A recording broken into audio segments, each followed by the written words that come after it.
Welcome to Glasgow Rangers Nation with me, your host, Owen James, the channel that brings you all your latest Rangers news, guys. Saturday today, not a match day though. Match day is Sunday, 3 o'clock kickoff against Ross County on Sunday. So no game tonight. So that's the first thing. But obviously there is SPL fixtures. I'll have a look at those at the end of the video. But we're going to talk about two main stories today that are involving Rangers. One is involving Zak Lovelace, one of the players who has been offered a new contract by the club. So we're going to talk all about that. And then we're also going to talk about a possible defender that has been targeted. Rumours circulating that Rangers could be in line to move for a defender who goes straight into the first team and will cost not a penny apart from wages, as he is currently without a club. And he has a very good pedigree, having played for Bayer Leverkusen and Manchester United. So, yeah, we'll talk a little bit about that in a moment. Let's first of all talk about Zak Lovelace, the Rangers striker winger, who came on the other night against Union Saint-Gilloise. Has had the odd substitute appearance here and there. Obviously started last season against St Mirren and really impressed. Certainly a young striker who has an awful lot of promise and an awful lot of talent. A guy who played when he was 15 years old for Millwall in the Championship, clearly showing that the guy has the talent to succeed. I mean, let's face it, the English Championship is probably, I don't know, up there as one of the toughest leagues in Europe to play in. I'd probably put it stronger than some of the actual leagues around Europe, given some of the teams in there, and obviously the amount of money that is available for teams in that league to spend. Now, in terms of Zak Lovelace, the guy, he's really quick. He is direct. He knows where the goal is. And it's a real shame that he hasn't had an opportunity to really kind of impress and play.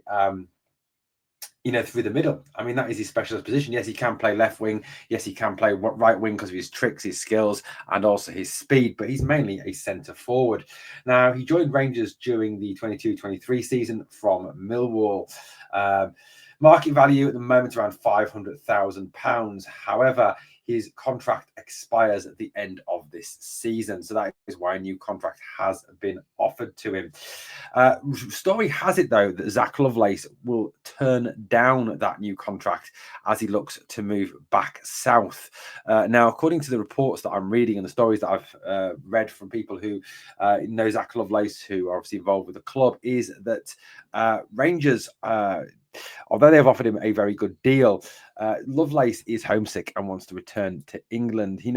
He's enjoyed his time in Glasgow. He's enjoyed his time at the Rangers Academy, playing with the Bees and the under-18s, and then the odd first-team appearance. However, he wants to continue his football journey back in England. That is what the story out. That is what I'm hearing. That he wants to go back home. Now, the reports are that he would like to head down to London. That's what I'm hearing. Now, if he is available, I'm suggesting that there will be a whole host of English Championship and English League One clubs interested in securing Zak Lovelace, given his pedigree and his background at Rangers. I mean, personally speaking, I'd be very sad to lose him. I think he's a very good footballer. I think that he is a player that, had he had an opportunity to play and had he had an opportunity to play in his main position, which is through the middle, not out wide, he may have actually, broke through and actually been a very effective player for us. I guess something that we may now not get to find out. But look, if this story's true, if Zak is homesick and Zak wants to go home, he wants to go back to England, he wants to go back to London, then fair play. He's still a very young lad. He's still learning the game. He's still up and coming. And you can understand, to some degree, him wanting to go back to, back to his home city, back down south. He is an English lad. So, look, if it is the move comes off and he does go back down south, yes, we will lose him for nothing, but that's not his fault. That's the club's fault for not getting this deal sorted sooner rather than later. You should never, ever allow a contract to run down to its last 6 months. That is just absolutely criminal, bad business from Rangers. And we know the Rangers have a very long and colourful history of doing that, losing some players who could have brought in a substantial amount of money to the club, the likes of Alfie Morelos, Ryan Kent, Helander, Arfield, Barisic, Lundstrom, to name but a few. So look, whatever happens, if Zak does decide that he wants to go back down south, if Zak does decide that this is it and it comes off, then look, I wish him all the very best in the world. I really do. I've got no ill feelings with him. And my attitude very much is, you want volunteers, not hostages. You don't want players who don't want to be at the club. You don't want to force players that, realistically their heart's not in it to stay here. I'm not saying Zak's heart's not in it as much, but what I'm saying is if he really has a true sense of feeling that he wants to be elsewhere and he wants to go back to England, then fair play to him. That's fair, fine. And like I said, no ill feeling towards him as well. I think, fans shouldn't bear any ill will towards Zak. He's merely doing what he thinks is best for himself and his family. Right, so Rangers, as we know, have a big defensive crisis. It is somewhat easing, obviously, with John Souttar returning last night coming on. I really do think that we missed Big John. Having Big John back, is a massive lift for the club. It really, really is. And I've got to say, I'm very pleased that he is back for Rangers. He is, I think, our best centre half. Although, if you read some of the reviews and some of the comments I've had, you'd think James Tavernier was Virgil van Dijk, the way that some people are going on X and on the comments on these videos. Guys, James Tavernier was awful at central defence. He was out of position so many times. And yes, he had a couple of last-ditch blocks, but why did he have those last-ditch blocks? Because he had to get back, because he was out of position. He's not a good centre-half. End of. I thought he played better when he played right back, actually, in that Union San Gil game. But look, according to some of our fans, he's better. He's clearly better than Virgil. He's clearly better than Saliba. He's clearly better than Gabriel. He's clearly better than Trent. Real Madrid, get your bid in now. I'm sure Madrid would love him. I mean, I'm sure that, why sign Trent Alexander-Arnold or William Saliba when you can have James Tavernier, Florentino Perez? The offer's there. Anyway, look, I've got to say, we still have issues in central defence. I still think we need to strengthen there. Robin Propper looks good in Europe, doesn't look so great in Scotland. Has done better recently, but still, is a bit of hit and miss. We've obviously got a situation with Leon Balogun, Big Leon. I love Big Leon, top player, but his injuries, this injury situation is getting bad with him now. He seems to come back, get injured, come back, get injured, come back, get injured, come back, get injured. And is he merely coming to the end of his time? Is his age finally catching up with him? Could that be what is the situation? Also, Dujon Sterling, someone else who gets injured on a regular basis. Ridvan Yilmaz, someone who gets injured on a regular basis. So there is an issue there quite clearly in defence. Now, a player who has been released by his club, Bayer Leverkusen, is Timothy Fosu-Mensah, former Manchester United player, former now Bayer Leverkusen player.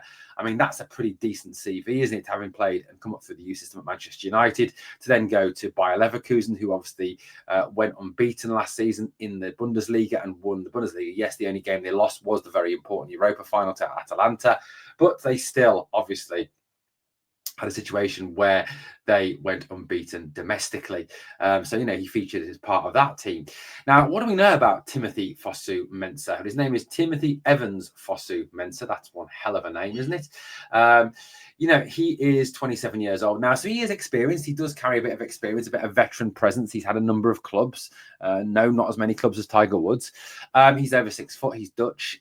He's got Dutch and Ghanaian citizenship. He is a defender. He's a right back, but he can also play centre half. He's right-footed. His agent is his family. It's not relatives. Is not a name of an agency, just so we know. He is without a club at this moment in time. Now, in terms of his youth experience, he obviously started with Ajax. Came through the system at Ajax before joining Manchester United, coming through the youth system at Manchester United, having a loan spells at Crystal Palace and Fulham, before being sold for €1.7 million to Bayer Leverkusen. Now, Leverkusen have now released Fosu-Mensah, and he is available as a free agent. He is on the open market, so no transfer fee for this player. It would merely be wages and maybe a signing on fee of some description. Fosu-Mensah has been training with Ajax apparently, but Ajax do not intend to sign him. Obviously that was as part of a favour to him, the fact that he's an ex-Ajax player, to help him keep his fitness up, to help him keep his eye in as regards the game. What else do we know about Fosu-Mensah? Like I said, he is a guy who can play all along the back line. He can play right back, he can play centre back, he can play defensive midfield. And in terms of his centre back, he can play right centre back, he can play left centre back. So he's got that flexibility in there, and the fact that he can fit it in right back. He kind of reminds me in a way of an older version of Noroseo Casanwejo from that aspect. Nana could play in a number of positions all along the back line. Perhaps left back instead of, obviously, doesn't look like Fosu-Mensah really plays left back, but he can play right back and both centre half spots. In terms of his experience, in terms of where he's played, in terms of what he's done in his career. Fosu-Mensah, like I said, has played for a number of clubs across his time in the game. Let's have a little look through, shall we, what his experience is. So, obviously, experience for Man United's under-18s, Man United's youth team. He made 13 appearances while on loan at Fulham. He would play 15 times for Manchester United's under-21, scoring a single goal. He made 24 appearances for Palace as part of a loan spell. He's since been at Bayer Leverkusen, where he has made, in his time at Bayer Leverkusen, 30 appearances. He also made 30 appearances for Manchester United's first-team squad. He's got experience in the Premier League, the Bundesliga, the Europa League, the FA Cup, the Champions League, the EFL Cup, and the German Cup. So, good experience in the German in the German game and in the English game from Fosu-Mensah. And like I said, what makes him even more attractive is the fact that he doesn't cost a single penny. He is free.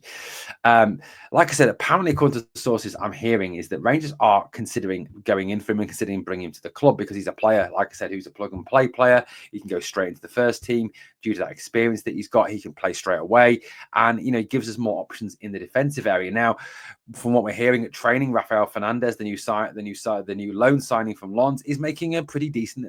Not Lens, actually. When did he come back? I can't remember. Rend. He's making a pretty decent fist of it, and he's looking quite a good player. But obviously, there's still that youthful aspect to his game, and do Rangers kind of trust him alongside Nsiala, for example, or even alongside Suter? So there's an element there where we could actually see Fosu-Mensah come in and actually be part of this first team. Again, I think it would be very much a short-term deal. It would not be a long-term deal, maybe a 6-month prove-it deal or a 1-year prove-it deal for Fosu-Mensah. But certainly interesting that Rangers are quite clearly looking at free agents and people who are out of contract as possible players to bring in this January transfer window. I suppose one kind of downside to that is it really does show that we don't have a single penny to spend on players quite clearly. If obviously we've got one in on loan and we're looking at a free, someone who doesn't cost a single penny, that is obviously a situation that that, like I said, that we have not got any cash to spend in this January transfer window, which is a real damning indictment on this board. It really genuinely is. And look, my feelings on this board. I think the sooner this board had gone, the better. The sooner we get rid of the Park family from the club, the better for Rangers.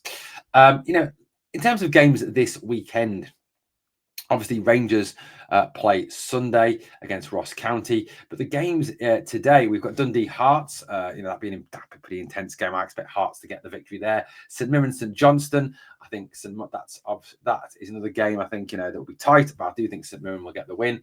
Hibs, Aberdeen. I mean, that's massive, isn't it? Hibs, who were the informed team, and Aberdeen, where the wheels have well and truly come off.